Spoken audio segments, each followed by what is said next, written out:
अस्सलामु अलैकुम वरहमतुल्लाहि वबरकातुहू।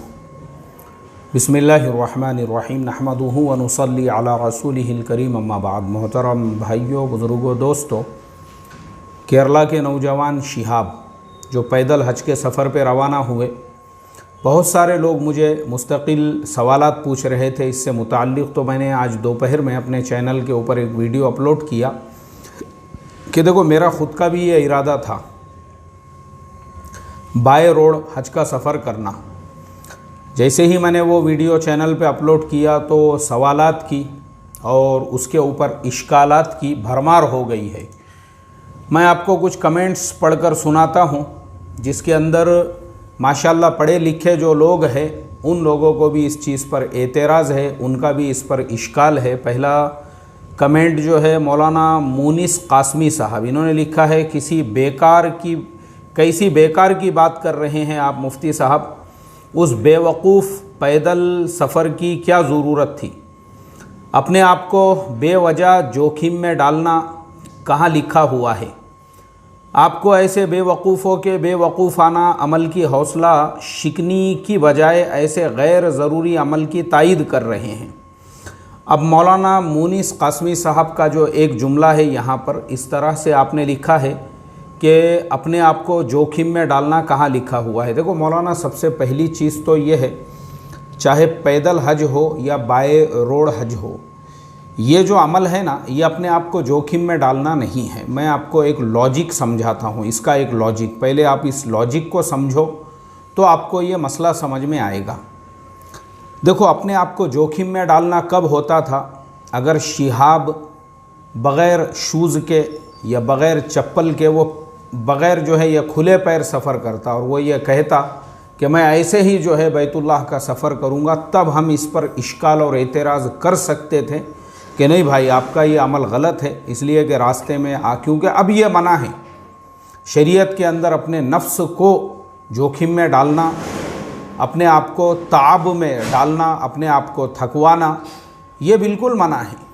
अगर वो इस तरह का कोई अमल करता कि भाई मैं शूज़ ही नहीं पहनूंगा, मैं चप्पल ही नहीं पहनूंगा और मैं ऐसे ही सफ़र करूंगा, तो हम भी इसके ऊपर इश्काल कर सकते थे, हम भी इस पे एतराज़ कर सकते थे, क्योंकि अल्लाह के नबी सल्लल्लाहु अलैहि वसल्लम की अहादीस में ये चीज़ हमको मिलती है। हज़रत उस्मान इब्न मज़ऊन रदियल्लाहु तआला अन्हु, जिन्होंने कसम खा ली थी कि वो अपने आप को खस्सी बना लेंगे और रोज़ाना दिन में रोज़ा रखेंगे और रात भर नवाफिल पढ़ेंगे। तो आप सोचो, वो लंबी हदीस है और उस हदीस पे मैं कई मरतबा जो है बात कर चुका हूँ, अभी मुझे वो पूरे डिटेल्स में नहीं बताना है। सिर्फ उससे ये हमको ये हासिल मिलता है कि अल्लाह के नबी ने उनको मना फरमाया और कहा कि देखो, मैं अल्लाह का नबी तुम्हारे दरमियान में हूँ, मैं निकाह करता हूँ, मेरी बीवियाँ हैं, मैं भी खाना खाता हूँ और मैं भी रात में आराम करता हूँ, तो फिर तुम कौन पैदा हो गए मेरे से भी बड़े आबिद और जाहिद, जिन्होंने ये ऐलान कर दिया कि अपने आप को खस्सी बनवा लेंगे और जो है दिन भर रोज़ा रखेंगे और रात भर नवाफिल पढ़ेंगे। तो आपने उनको मना किया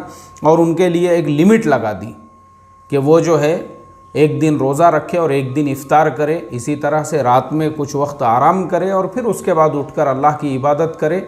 ये लिमिट लगाई अल्लाह के नबी ने उनके ऊपर। तो इसके लिए, इससे ये पता चलता है कि इस तरह का अमल होता कि भाई, अगर वो शिहाब ये ऐलान करता कि मैं पैदल बग़ैर चप्पल और बग़ैर जूते के, तो फिर हम भी ये कहते थे नहीं, अब आप अपनी जान को जोखिम में डाल रहे हो, इससे आपको जो है आगे चल के पैरों के अंदर वरम आ सकते हैं, तकलीफ़ हो सकती है, कोई चीज़ चुभ सकती है। लेकिन वो नौजवान पूरे सेफ्टी के साथ, सिक्योरिटी के साथ में पैदल सफ़र कर रहा है। अब हम आते हैं पैदल पर। देखो, हमारे मौलाना मुनिस कासमी साहब, पैदल जो चलना है कुछ कुछ लोगों की हैबिट होती है और उनमें से मैं ख़ुद भी एक हूँ जो आपके सामने बैठा हुआ हूँ। मुझे ख़ुद को भी जो है ना पैदल चलने का इतना शौक़ है। जो लोग मेरे वीडियोस पाबंदी से देखते होंगे उनको शायद ये चीज़ याद होगी कि मैंने रमज़ान से पहले ये ऐलान किया था कि यार, मुझे यहाँ पे पैदल दौड़ने के लिए और चलने के लिए जगह नहीं है, इतना क्राउड वाला ये एरिया है।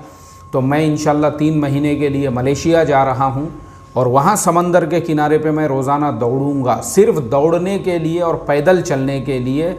ये ख़ुद मैंने ये डिसीज़न लिया था और मैं अभी नहीं ले रहा हूँ। आप मेरे देख सकते, रमज़ान के पहले, मुझे याद नहीं है उस वीडियो का उन्वान क्या था, लेकिन मैंने एक वीडियो के अंदर ये कहा था, ये मुझे अच्छी तरह से याद है। क्यों मैंने कहा था?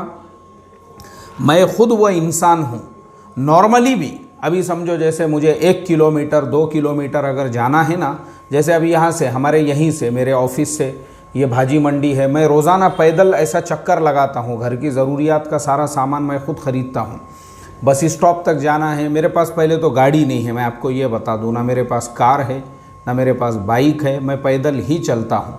अगर 2 किलोमीटर से ज़्यादा यानी बस स्टॉप तक जाना है तो भी मैं पैदल जाता हूँ। मेरे ऑफिस से करीब में कौसरबाग मस्जिद है, उधर मुझे कुछ काम है तो भी मैं पैदल जाता हूँ। अभी बकरीद के मौके पे बकरे वगैरह लेने का था तो भी मैंने पैदल ही पूरे बाज़ार का जायज़ा लिया, पैदल ही बकरे को ख़रीद के जो है उसको वैसे ही लेकर आया। ये सब क्यों है?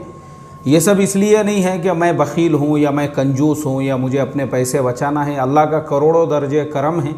एक बाइक शोरूम से जितने में आती है ना, बाज़ औक़ात मेरे एक एक ट्रेड में मैं उतने पैसे कमाता हूँ अल्हम्दुलिल्लाह। और अगर समझो कार है किसी भी मॉडल की, किसी भी कंपनी की मुझे लेना है, मेरी 1 महीने की ट्रेडिंग वो कार को उसके शोरूम से बाहर निकलवाने के लिए काफ़ी है। लेकिन मसला ऐसा है ना कि मुझे ख़ुद को हैबिट है, मुझे आदत है, मुझे मज़ा आता पैदल चलने में, चाहे कितना भी आप पैदल चलो। और वो पैदल चलने को जब यहाँ जगह नहीं मिल रही है तो मैंने सोचा यार कहीं और जाके 2-3 महीने रहेंगे और वहाँ पैदल चलेंगे, दौड़ेंगे, करेंगे। तो ऐसी कुछ लोगों की आदत होती है और मेरी इस आदत की वजह से कुछ लोगों से मेरी नाराज़गी भी हुई है।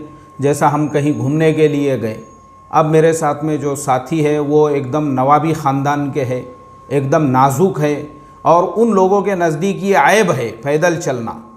और वो ये सोचते हैं नहीं कहीं पे भी जाना है तो कार में चलेंगे, अरे नहीं कहीं भी जाना है टैक्सी, अरे भाई काय को टैक्सी करना है और क्यों कार में चलना है?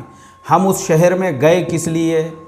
घूमने के लिए गए। तो अरे पैदल घूमो ना, जब आप पैदल घूमेंगे तो ही आप उसको सही से एक्सप्लोर कर सकोगे। नहीं यार तुम बहुत बख़ील है, अरे तुम बहुत कंजूस है।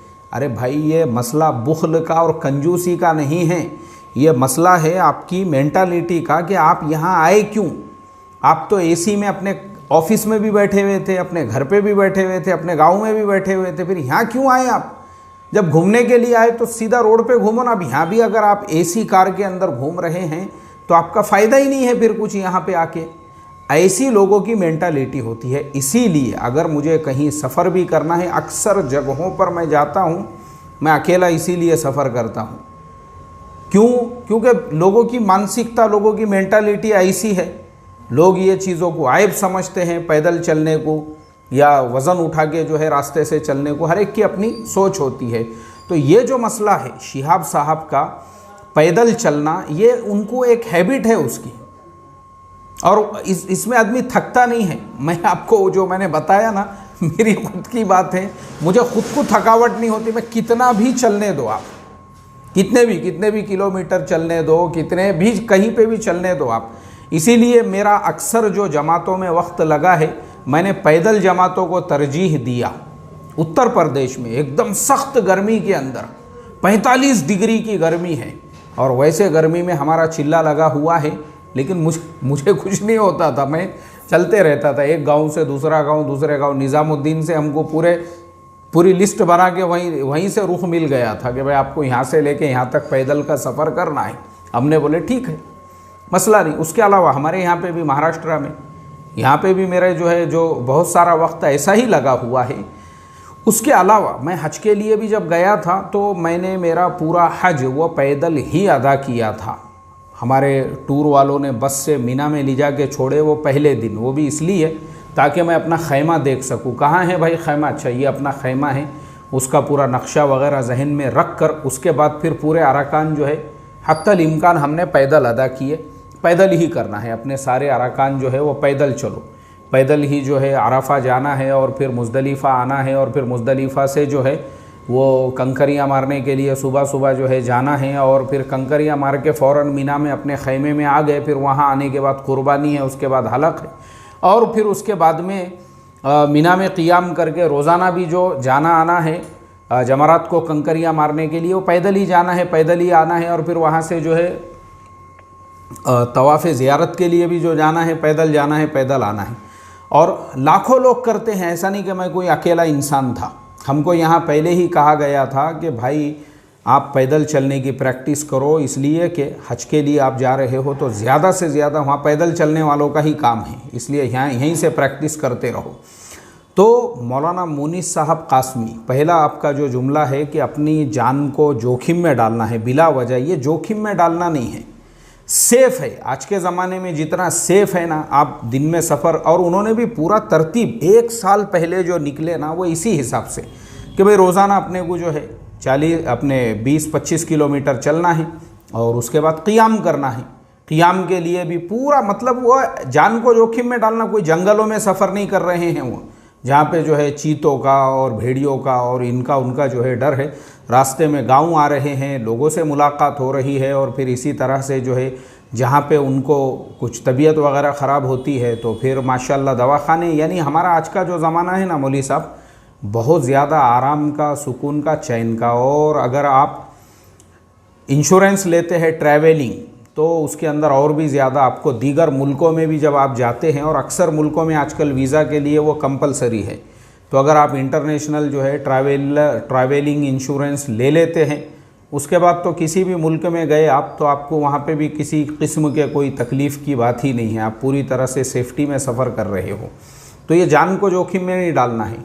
ऐसे ही मैंने जो पहला वीडियो है मेरा, उसमें भी मैंने ये कहा हूँ कि बाय रोड, जैसा म्यांमार से थाईलैंड, फिर लाओस, और लाओस से चाइना, चाइना से किर्गिज़िस्तान, वहाँ से उज़्बेकिस्तान, अफ़गानिस्तान, ईरान होते हुए इराक़, और इराक़ से जो है सऊदी अरबिया, ये पूरा क्या पूरा जो रास्ता है पूरा सेफ़ रास्ता है, पूरा एकदम सेफ़ रास्ता है।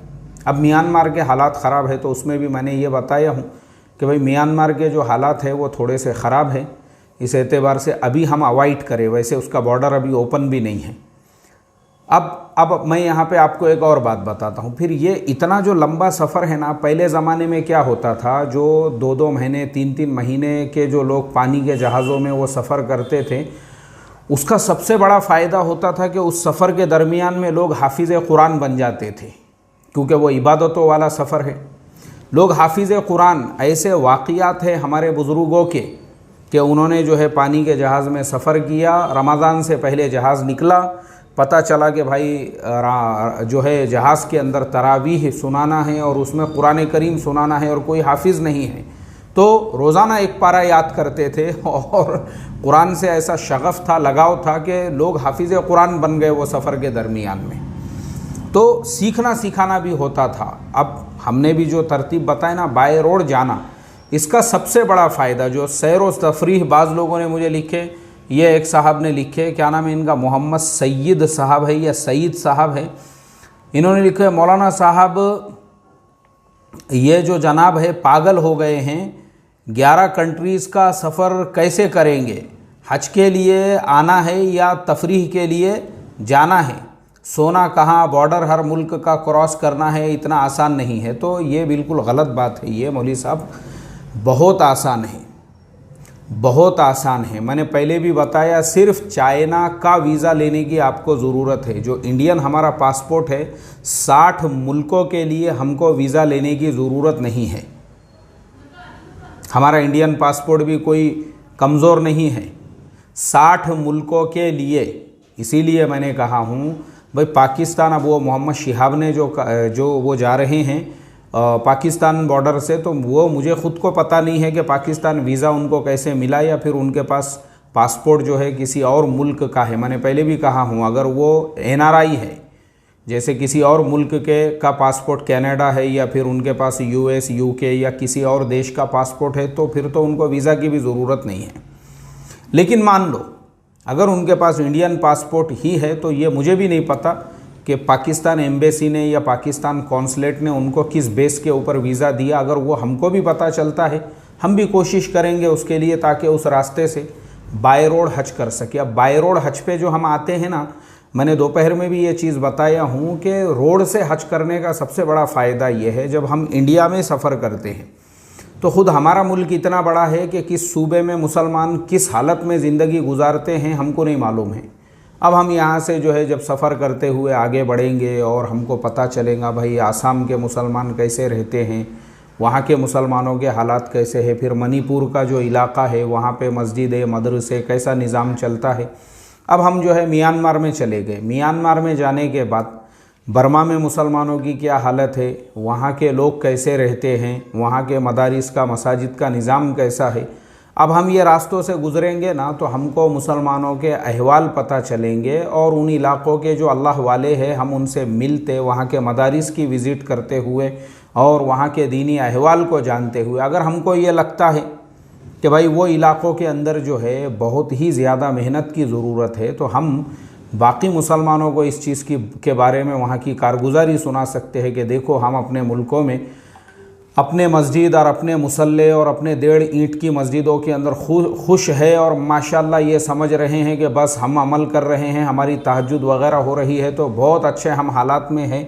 लेकिन दीगर मुल्कों के अंदर मुसलमानों के कलीमे के मसाइल है और वहाँ तो नमाज के मसाइल है और अल्लाह माफ़ करे सूअर खा रहे हैं।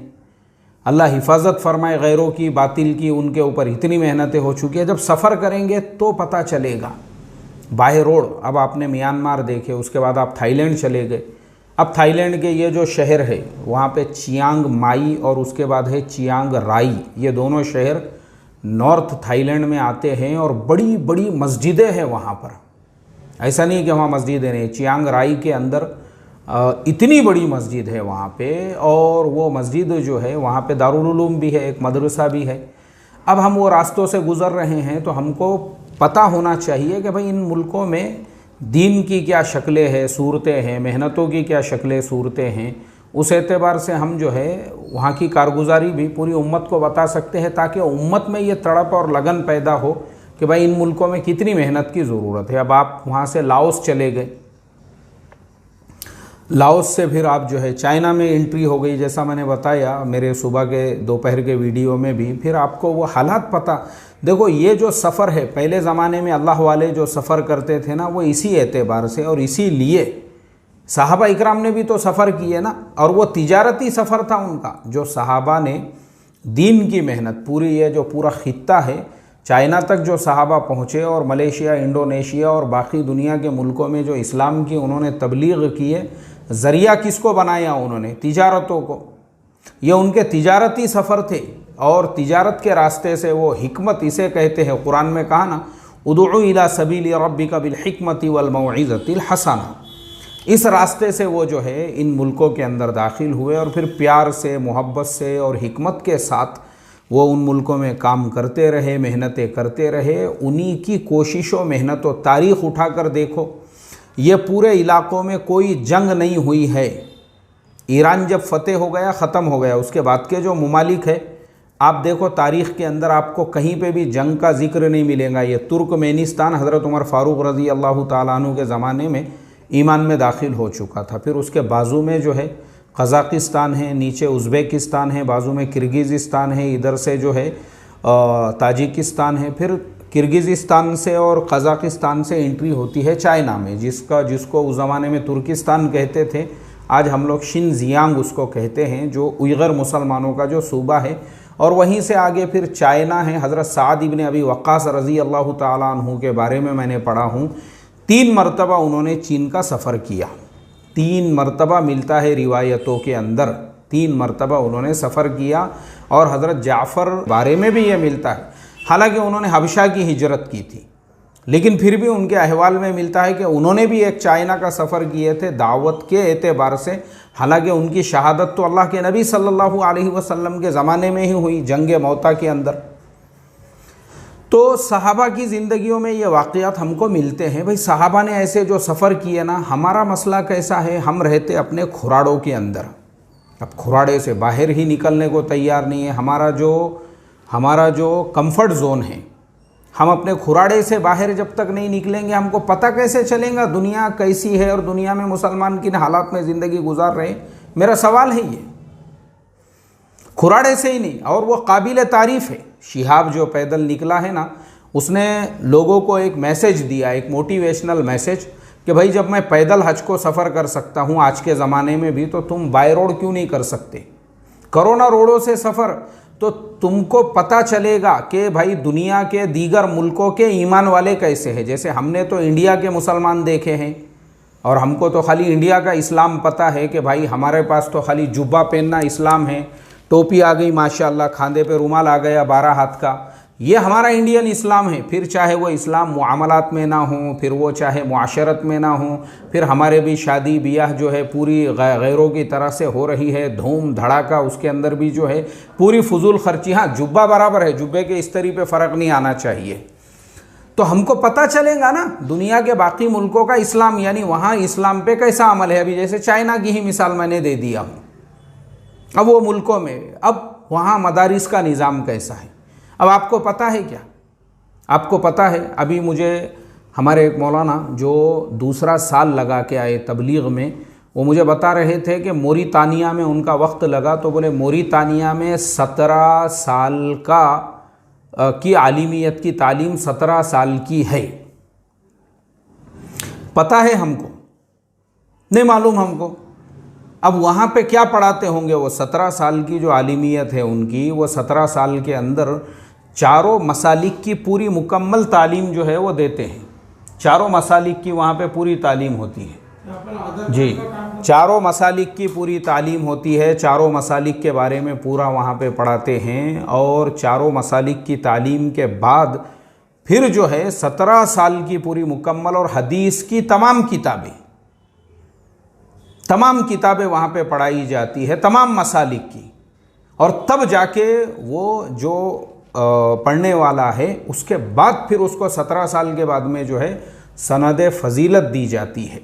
इतना अब मुझे आप बताओ, इंडिया में कभी हमने सुने थे ये बातें? लेकिन वो हमारे आलिम जो है वो जब उन मुल्कों का उन्होंने सफ़र किए तो कारगुजारी बताई कि हमने इंडिया में आज तक खाली कुरान के हाफिज़ देखे हैं, उन मुल्कों में बुखारी शरीफ के हाफिज़ है और मर्द नहीं हैं, मस्तूरात औरतें भी हैं वहाँ पे, हदीस की हाफिज़ा। और लीबिया के बारे में मैंने पढ़ा था कि वहाँ पे तो आम तौर पे कुरान करीम के बाद मुअत्ता इमाम मालिक का हिफ्ज़ लोग शुरू कर देते हैं। और तकरीबन हर आदमी जो है वहाँ पे, यानी जो हाफिज़ कुरान है उसके साथ में वो मुअत्ता इमाम मालिक का भी हाफिज़ है, यहाँ तक कि वहाँ की मस्तूरात भी, वहाँ की औरतें भी। अब ये बातें मालूम ही नहीं हमको। और फिर दूसरी चीज़, जब हम दीगर मुल्कों में जाते हैं ना, अपने झोपड़पट्टी से बाहर निकल के, अपने खुराड़े से, तो हमको उन मुल्कों के मुसलमानों के अखलाक का मेयार भी पता चलता है, कितने बुलंद अखलाक है उनके। जैसे हमारे यहाँ पे आम तौर पे मस्जिदों के अंदर जो है कभी चप्पल चोरी हो जाती, कभी शूज़ चोरी हो जाता, कभी मस्जिद को लगे हुआ 5 रुपये का जो चंबू है पानी पीने का वो चोरी हो जाता, कभी गिलास चोरी हो जाते, कभी मटका ही लेके चले गया किसी ने। अभी थोड़े दिन पहले मैं एक वीडियो देख रहा था, एक ने माइक की मशीन ही उखाड़ के लेके चले गया। इस तरह के वाक़यात आम हैं हमारे यहाँ पे।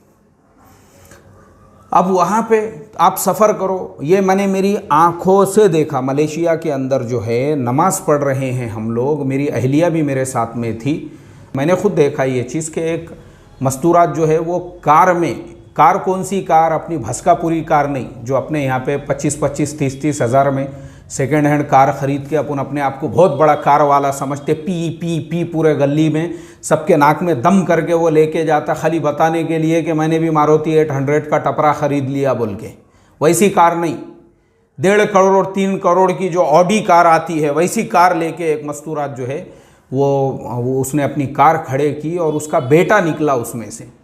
और उसका जो बेटा था उसने देखा कि भाई उसकी वालिदा तो चले गई मस्तूरात के इसमें, लेकिन वो बच्चे ने देखा, उसकी वालिदा ने उससे कहा कि देखिए जो चप्पलें पूरी बिखरी हुई है इसको तरतीब से लगाओ। अब वो 2.5-3 करोड़ की कार में से उतरा हुआ बच्चा, मैंने फ़ोटो लिया हुआ है उसका, मैंने कई बार अपने फेसबुक के ऊपर भी उसको शेयर किया, वो मेरे पास अभी भी इमेजेस फ़ोटोज़ है उसकी, खुद मैंने वो फ़ोटो लिया उस बच्चे की। वो करोड़पति घराने का बच्चा जिसकी वालिदा मस्तूरात के उधर चले गई इसमें, और उसके बाद में वो बच्चा जो है तरतीब से पूरी चप्पलें लगा रहा है। सुभान अल्लाह, मैंने तो देखा मैंने मेरी अहलिया से कहा, मैं बोला यार मलेशिया के अंदर ये अखलाक का मेयार है, मैं तुमको इंडिया में बता भी नहीं सकता ऐसी कोई मिसाल कि वहाँ की मस्जिदों के बाहर जो है इस तरह से कोई बच्चा यानी हमारे यहाँ पहले तो सोच ही ऐसी होती है कि हम खुद, हमारे पास 4 पैसे आ गए तो हम खुद अपने बच्चों को ये तालीम देते हैं कि हम पैसे वाले और हम बड़े लोग हैं और अपने रिश्तेदार भी अगर हैं, मान लो अपनी बहन के भी बच्चे हैं और वो गरीब है, अरे रे गरीब बच्चे हैं बोले, और बच्चों में बचपन से ये मानसिकता और नफ्सियात होती है और बच्चे खुद एक दूसरे को ये बोलते हैं कि तुम गरीब है हम अमीर है, मतलब उनमें एक एहसास पैदा होता है। हम खुद बच्चों को ये सिखाते हैं। अब पैसे वाले हैं तो उनके बच्चों के नखरे अलग होते हैं, उनके नाज अलग होते हैं, उनका सेंबुड़ बह रहा है तो उसको पोंछने को भी एक आपाजान रखे हुए हैं। लेकिन वहाँ हम देखेंगे तो वहाँ करोड़पति घराने का बच्चा भी इतना डाउन टू अर्थ है कि मस्जिद में आए हुए नमाजियों की चप्पलें सब तरतीब से वो बच्चा रख रहा है। क्या तो ये चीज़ें जब हम वहाँ देखते ना तो हम अपने आप को जो है ना बिल्कुल ऐसा समझते हम अपने आप को कि भाई मुसलमान तो अशरफुल मखलूक़ात है, हम इंसानों में भी है क्या नहीं है। हमारे यहाँ पे जो लड़ाई झगड़े, तेरी कोनी लगी रे, मस्जिद में झगड़े, अरे मस्जिद में है ना अदब से, किसको अदब सिखा रहा बोल के इमाम साहब खुतबा दे रहे, मारा मारी दे कंबर पे दे रहे बोले, उसके दे बोकांडी के ऊपर मारा मारी धिगाना, मस्जिद बन गई बोले कबड्डी का मैदान। वही मस्जिद में मारा मारी, नमाज रुक गई उतने टाइम के लिए। क्यों? अरे नमाज रुक गई यार, क्या हो गया? नहीं मस्जिद में फाइटिंग चालू है बोले, अभी वो फाइटिंग ख़त्म होने के बाद फिर वापस से जमात खड़े रहेंगी। ये है हमारे अखलाक का, यानी मैं वो बता रहा हूँ ना, मुझे वहाँ जाने के बाद अपने को ये महसूस होता है कि अरे अल्लाह, मुसलमान तो बहुत ऊंचे दर्जे की मखलूक है। जो कुरान में फरमाया, जो ईमान वाले की जो फजीलतें बयान की और इंसान के बारे में जो फरमाया अशरफुल मखलूक़ात, जिसको कहा लक़द खलक़नल इंसान फ़ी अहसनी तक़वीम, हम इंसान भी है क्या नहीं है? क्योंकि वो जो ईमान वाले हैं ना, तो ये हमको उनके अखलाक देखने के बाद पता चलता कि वो लोगों के अखलाक का मेयार कैसा है। अगर आप चाइना में सफ़र कर रहे, पूरे मुल्क को घूम लो आप, दो आदमी आपको झगड़े करते हुए तो क्या एक दूसरे से ज़ोर से बात करते हुए नहीं मिलेंगे। झगड़े तो दूर की बात है, झगड़े तो बहुत दूर की बात है, ज़ोर से बात करते हुए अगर मिल गए आपको तो आप जो है यानी आप हैरत करोगे इस बात के ऊपर। वहाँ लोगों के अखलाक का जो मेयार है ना, मेयार वहाँ कैसा है, वो फ़ज़ाइल सदक़ात में हज़रत शेख ज़करिया रहमतुल्लाह अलैह ने वाक़िया लिखा हुआ है। एक सहाबी ने दूसरे से कहा कि आपसे मेरे पैसे आने के हैं। उन्होंने कहा कि ठीक है, जब तुमको चाहिए ले लो। तो वो जो दूसरे थे उन्होंने कहा ठीक है, मैं चेक करके बताता हूँ। वो जब चेक करने लगे तो फिर वापस आए, कहा अरे भाई माफ़ करना, वो असल में तुम्हारे से नहीं आने के थे, हमको आपको देना था। बोले अच्छा मुझे देना था, ठीक है वो मैंने माफ़ कर दिए। ये सहाबा के अखलाक का जो मेयार था ना सातवें आसमान पर, वो मेयार आपको वहाँ लोगों का मिलेगा, वहाँ पे आपको लोगों का वैसा मेयार मिलेगा। आपने एक टैक्सी में सफ़र किए और आप जेब में जो है चापल रहे हो, अरे यार पैसे कहाँ रखा मैंने, कहाँ भूल गया। अब वो टैक्सी वाले ने देखा कि भाई ये गरीब आदमी दिख रहा है, ये हमारा भारत का दिख रहा बेचारा, वो फिर फ़ौरन आपको बोलेंगे अच्छा अगर आपके पास में नहीं है कोई बात नहीं। नहीं आप बोलेंगे नहीं मैं इधर उधर, अरे नहीं ठीक है रहने दो कोई बात नहीं है भाई अगर आपके पास नहीं है, क्योंकि आप तो हमारे मुल्क में मुसाफिर। यह है वहाँ पे अखलाक का मेयार। आपने होटल में खाना खा लिए वहाँ पे, और खाना खाने के बाद में अगर काउंटर पे आपने बिल देखने के बाद में ये बोले अरे बाप रे बहुत पैसे हो गए रे बाबा ये, तो फ़ौरन वो काउंटर वाला बोलेगा नहीं कोई बात नहीं है, पैसे मत दो आप। ऐसे लोगों के अखलाक है वहाँ पे। लोगों का इतना मेयार जो है ना इतना ऊंचा है वहाँ पर कि वहाँ होटलों के अंदर आपने अपने हाथ से लेना है, खाना है, जो ऑर्डर दिए बिल आपको नहीं देगा वो आपको काउंटर पे जाके फिर वहाँ पे बिल होगा आपने क्या क्या खाए थे और क्या क्या आपने लिए थे। कैसे लोग हैं यार वहाँ पे ऐसे। तो जब तक हम खुराड़े से बाहर और झोपड़पट्टी से बाहर नहीं निकलते हमको पता ही नहीं चलता। और मुसलमानों के भी हालात कैसे हैं। अब चाइना आपने पूरा सफ़र कर लिए, फिर चाइना के बाद में आप चले गए किर्गिज़स्तान, फिर आप गए उज़्बेकिस्तान। अब हम बचपन से सुनते आ रहे हैं इमाम बुखारी रहमतुल्लाह अलैह के बारे में। बुखारा शहर उज़्बेकिस्तान में है जहाँ इमाम बुखारी रहमतुल्लाह अलैह की कब्र है, मज़ार है। समरकंद के करीब में एक छोटा सा खेड़ा गांव है, वहाँ पर है। अब ये सब जगहों पे हम जाएंगे। अच्छा खाली ये दो नहीं हैं, एक और बात मैं आपको बता दूं, भारत के अंदर मुगलिया सल्तनत के जो पहले बादशाह थे ज़हीरुद्दीन मोहम्मद बाबर, वो भी रहने वाले थे उज़्बेकिस्तान के, अफ़गानिस्तान के नहीं थे वो, बहुत सारे लोग, मुसलमानों को ये बात नहीं मालूम है, मुसलमान ये समझते कि ज़हीरुद्दीन बाबर अफ़गानिस्तान, अरे अफ़गानिस्तान के नहीं थे भाई, वो ओरिजिनल उनकी पैदाइश उज़्बेकिस्तान में हुई थी, वो उज़्बेक थे वो, और मुग़लिया सल्तनत की वहीं से उन्होंने जो है बुनियाद डाले थे। यानी तो आपको उज़्बेकिस्तान में जाएंगे तो ये सब आपको देखने के लिए मिलेगा, सब मकामात की आप ज़ियारत कर सकते हो, वहाँ पर इमाम बुखारी रहमतुल्लाह अलैह का मज़ार वग़ैरह, अब ये सब पता चलेगा। और फिर मुसलमानों के अखलाक, आप मेहमान हैं तो हर आदमी आपको खाना खाने के लिए दावत दे रहा है, आप होटल में चाय पी रहे तो कोई आपसे पैसे लेने को तैयार नहीं हैं, मस्जिदों में गए तो वहाँ नमाज लोग कैसे पढ़ते हैं, वहाँ क्या लोगों का अखलाक का मेयार कैसे, ये तमाम जो बातें हैं ना, जब आप उस मुल्क में जाते हो तो आपको पता चलती है। अब यहाँ खुराड़े में बैठे हुए हैं और यहीं बैठे बैठे फतवेबाजी चालू है, बोले यार 11 मुल्कों का सफ़र करके कौन जाएगा हज के लिए, कौन अपने बस के, ऐसा खुजाते खुजाते दोनों नारियलों का पूरा जो है खुरचन झड़ा रहे हैं, ऐसा खुजाते खुजाते दोनों हाथ से रगड़ रगड़ के, और फिर बोल रहे हैं कि बोले अपने बस की बात, फजूल खर्ची है वो, कौन बोला इतने दूर का सफ़र करने का, ज़बरदस्ती का सफ़र है, बोले यार वो क्या ज़रूरत है इतने दूर। लोग इस तरह के जो एतराज़ करने वाले रहते ना, एक नंबर के ऐधी, एक नंबर के काहिल, खुद भी नहीं करेंगे, खुद भी कुछ नहीं। मैं बोला ना, पूरी ज़िंदगी चले गई इनकी एक ही चबूतरे पे बैठ के, दोनों जो है पैर फैला के, अपना पायचे जो है पैजामे के दोनों यहाँ तक मांडिया तक चढ़ाए हुए हैं, और बस खुजाते खुजाते बैठे हुए हैं, और वहीं बैठे बैठे जो है फतवेबाजी चालू रहेंगी इनकी। इस्लाम में नहीं है बोले ऐसा। मुझे लोगों ने हदीसें भेजे, अल्लाह के नबी सल्लल्लाहु अलैहि वसल्लम ने एक सहाबिया को मना फरमा दिए थे पैदल हज करने से। अल्लाह के नबी सल्लल्लाहु अलैहि वसल्लम ने तो निकाह में फजूल खर्ची करने से भी मना फरमाई।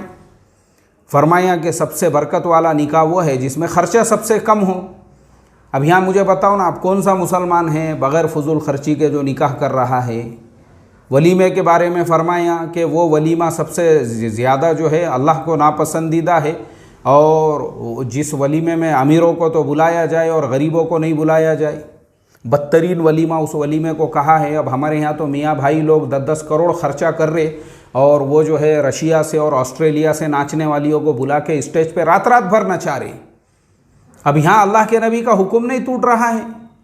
यानी देखो हमारी मानसिकता और हमारी मेंटालिटी कैसी बनी हुई है कि एक आदमी, हालांकि पैदल हज जो है उसका फतवा है मेरी नज़रों के सामने, मैं आपको बताता हूँ, मैंने सारे फतवे वगैरह निकाल के रखा।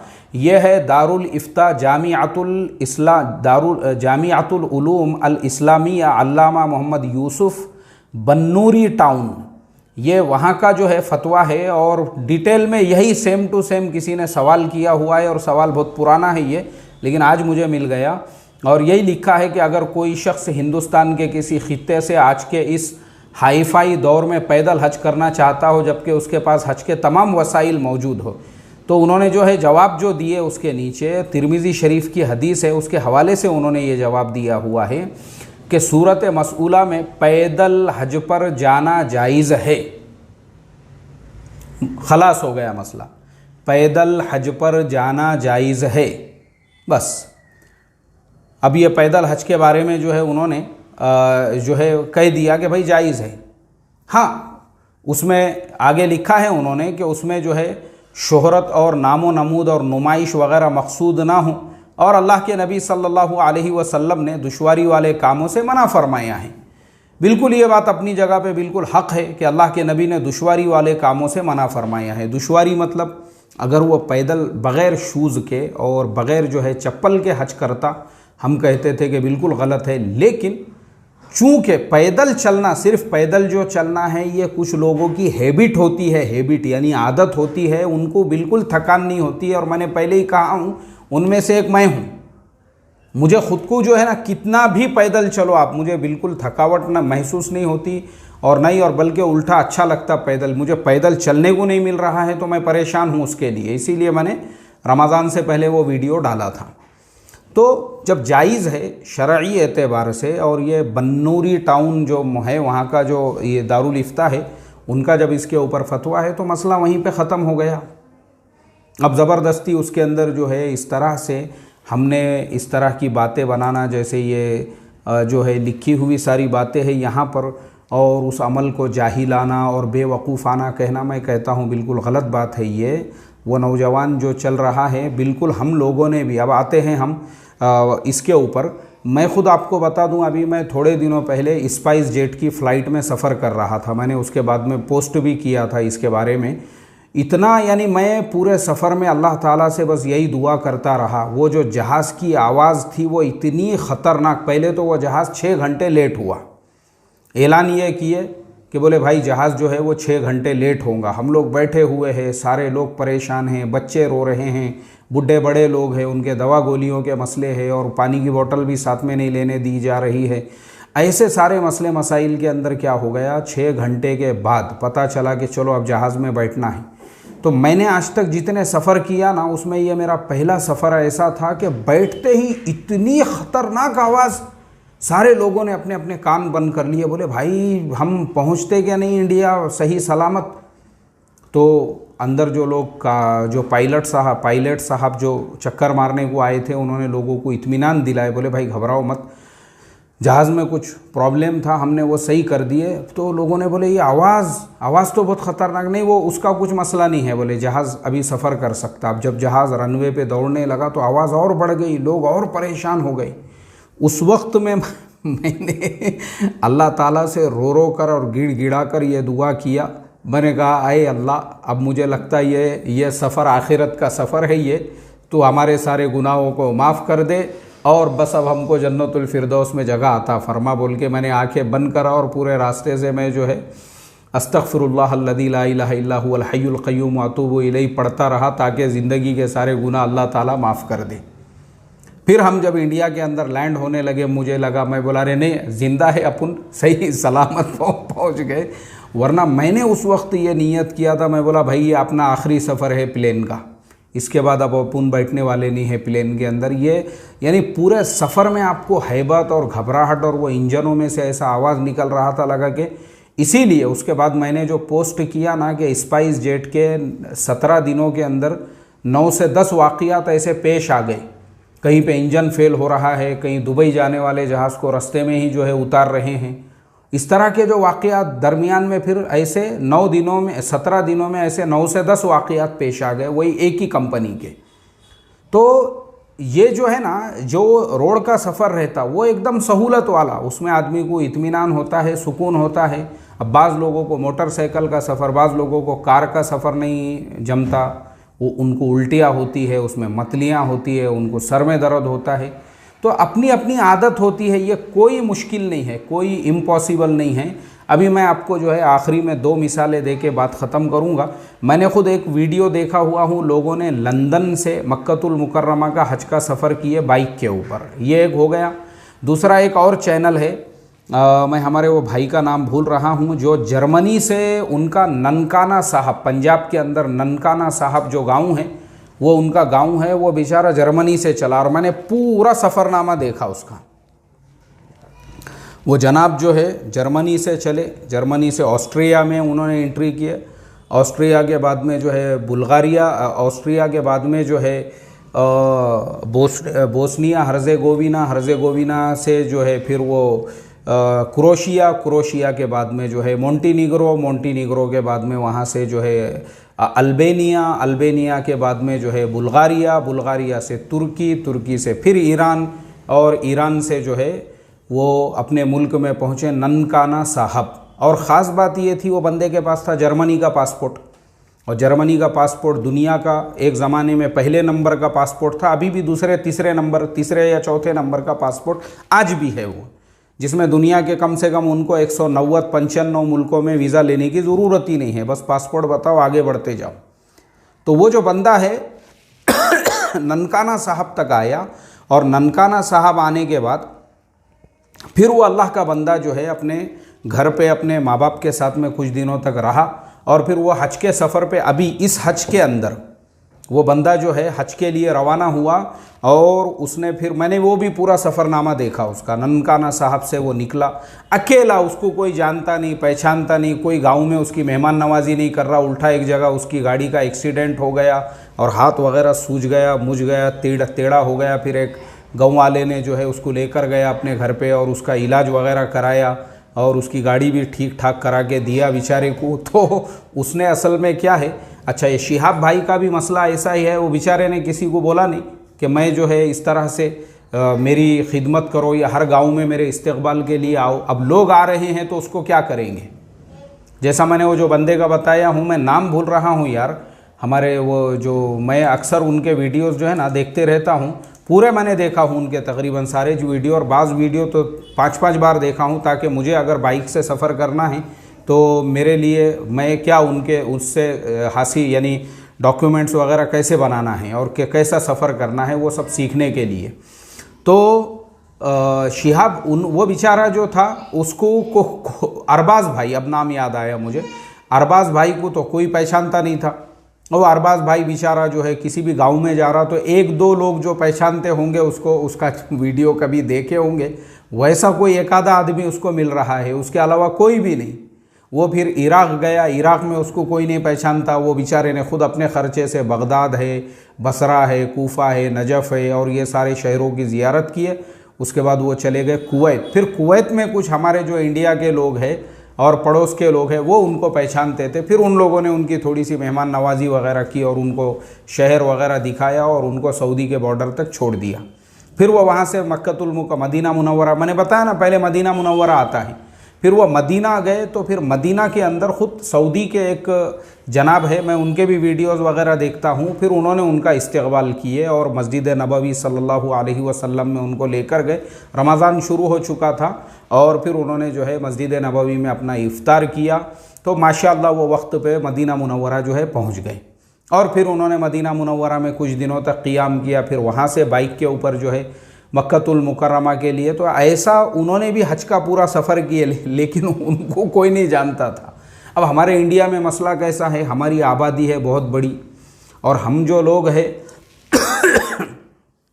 हमको पता चला कि भाई हज के लिए जा रहा है तो माशाअल्लाह हम लोग जो है, बहुत अच्छी बात है। देखो मैं ये कहता हूँ ना, इसमें कोई गलती नहीं है कि अगर शिहाब भाई जिस गांव से गुज़र रहे हैं और गांव के लोग उनकी मेहमान नवाजी कर रहे हैं, क्योंकि हम तो वो है देखो कि जो अभी मैं पढ़ रहा था न्यूज़ में कि बहुत सारे हमारे जो हिंदू भाई हैं जो कांवड़ यात्रा पे जा रहे हैं, उनको भी मुसलमान गाँव खेड़ों के अंदर खाना खिला रहे हैं और उनका इस्तकबाल कर रहे हैं। ऐसे ही मैंने खुद जो है इसके ऊपर वीडियो डाला हुआ हूँ।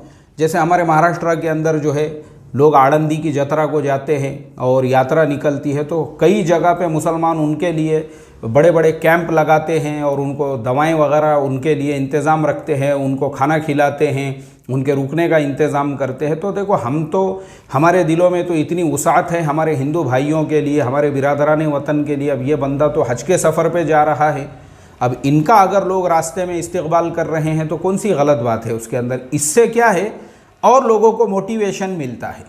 अब मान लो दूसरे लोग भी अगर रोड से रास्ते से हज के लिए जाएंगे, सबसे बड़ा फ़ायदा ये होता है कि सीखना सिखाना होता है। उसके अलावा जो है बाकी दुनिया के तहज़ीब व तमद्दुन और वहाँ के मुसलमानों के हालात को आप देखते हैं, मस्जिद और मदरसों के निज़ाम को देखते हैं और तालीम व ताल्लुम को देखते हैं, तो आपको जब दुनिया बाहर की आप देखते हैं ना, तो आपको पता चलता है कि हम कहाँ ज़िंदगी गुजार रहे हैं, किस जो है यानी ज़मीन के नीचे की सतह पे, और लोगों के अखलाक और किरदार और आमाल और उनकी सखावत का मेयार तो आसमान के ऊपर है।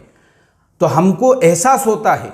और मान लो अगर कहीं पे मुसलमानों की बेदीनी और वहाँ के हालात से हमको इबरत होती है, तो फिर हम फ़िक्र करते हैं कि भाई उन मुल्कों के अंदर जो है हमने फिर अल्लाह के रास्ते में जाना चाहिए, ताकि वहाँ जाके हम मेहनत कर सके। और वो कारगुजारी जब हम अपने इलाक़ों में सुनाते हैं तो लोगों को उससे एक तरगीब मिलती है कि भाई वाकई में वहाँ पे दीन के मेहनत की ज़रूरत है। तो कोई गलत नहीं है उसमें। शिहाब भाई जो निकले हैं और ये जो एतराज़ करने वाले सारे लोग हैं, तो मैंने आप लोगों को बोल दिया हूँ कि भाई आपका एतराज़ ही गलत है, क्योंकि ये जान को जोखिम में डालना नहीं है। और लोगों को आदत होती है, बाज़ लोगों को पैदल चलने की, बाज़ लोगों को बाइक चलाने की, बाज़ लोगों को जो है उनको कंफर्टेबल, ये उनके लिए कंफर्टेबल है, ये जोखिम में डालना नहीं है, तकलीफ़ में डालना नहीं। जैसे अरबाज़ भाई है ना, उनको बाइक चलाने में मज़ा आता था। उन्होंने कहा कि भाई मैंने तो ये इरादा, इसीलिए उन्होंने बाइक के ऊपर जर्मनी से ननकाना साहब तक का सफ़र किए और फिर ननकाना साहब से जो है वो हज के लिए पहुँचे। इसीलिए पहुँचे क्योंकि उनको कंफर्टेबल फील होता है। अब आप लोगों में भी बहुत सारे लोग जो सुनने वाले हैं जिन लोगों को बाइक चलाने में कंफर्टेबल फील होता है वो अक्सर लोग अपने यहाँ से वहाँ से वहाँ सफ़र करते हैं। अभी मैंने भी 1500 किलोमीटर का सफ़र किया हुआ हूँ बाइक के ऊपर, और उस टाइम पे मेरा यूट्यूब चैनल था या नहीं मुझे याद नहीं है, लेकिन मैंने भी किया हूँ अल्हम्दुलिल्लाह। तो मुझे भी बहुत कंफर्टेबल फील होता है बाइक चलाने में या फिर पैदल चलने के अंदर। तो कोई गलत बात नहीं है उसमें, वो जोखिम में डालना नहीं है। और शरई एतबार से मैंने आपको मसला भी बता दिया हूँ, जो दारुल इफ्ता जामियातुल उलूमुल इस्लामिया बन्नूरी टाउन का, कि अल्हम्दुलिल्लाह बिल्कुल उन्होंने साफ़ लफ्ज़ों में पहला ही जुमला लिखा है, सूरत मसऊला में पैदल हज पर जाना जायज़ है, खलास।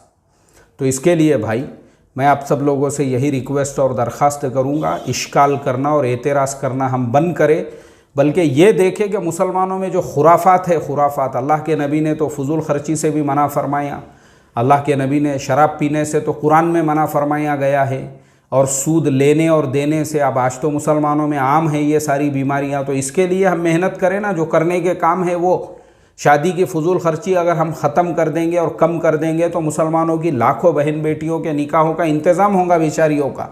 उस पर हमारा फोकस नहीं है।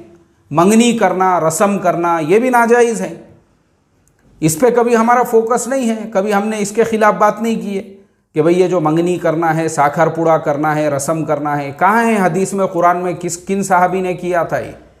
अब हमारे यहाँ तो सब कर रहे हैं, तो फिर इसके ख़िलाफ़ हम ये नहीं बोलेंगे कि इससे मना फरमाया बोलकर। ये गैरों का तरीक़ा है। अल्लाह हमको अक़ल सलीम अता फ़रमाए भाई। तो इसके लिए मैं तो यही कहूँगा, बिल्कुल सही अमल है शिहाब का, और शिहाब का जो लोग जिस गाँव में इस्तेक़बाल कर रहे हैं वो कोई अमल कुरान और हदीस के ख़िलाफ़ नहीं है, बल्कि बिल्कुल हमारे दिल में एक अल्लाह के घर की ज़ियारत के लिए जो जाने वाला नौजवान है उसके लिए बिल्कुल हमारे दिलों में मोहब्बत होना चाहिए, और हमने भी आज़म और इरादा करना चाहिए। और मैं आपको आखिरी में ये बता दूं, इंशाअल्लाह मेरे से जितना हो सकता है मैं पूरी कोशिश करूँगा इस बारे में मालूमात निकालने और हासिल करने की, कि अभी कोरोना के बाद में किस तरीक़े से हम जो है बाय रोड, पैदल तो हम नहीं जा सकते, लेकिन बिल्कुल बाय रोड जो है अपनी गाड़ियाँ लेकर जा सकते हैं, कैसे हम हज का सफ़र कर सकते हैं। और मुझे जैसे ही वो मालूमात और इन्फॉर्मेशन मिलती है मैं बिल्कुल आप लोगों तक भी पहुंचाऊंगा, ताकि और लोग भी चाहे अपनी पूरी फैमिली के साथ में अपनी गाड़ी लेकर जा सकते हैं, या फिर अल्लाह ने हमको ही तौफ़ीक़ अता फ़रमा दी, हम खुद एक लग्ज़री लेकर चलेंगे इंशाअल्लाह, और मक्कतुल मुकर्रमा और मदीना मुनव्वरा का सफ़र करेंगे इंशाअल्लाह। अल्लाह ताला सहूलतें और आसानियों का मुआमला फ़रमाएँ। अस्सलामु अलैकुम व रहमतुल्लाहि व बरकातुहू।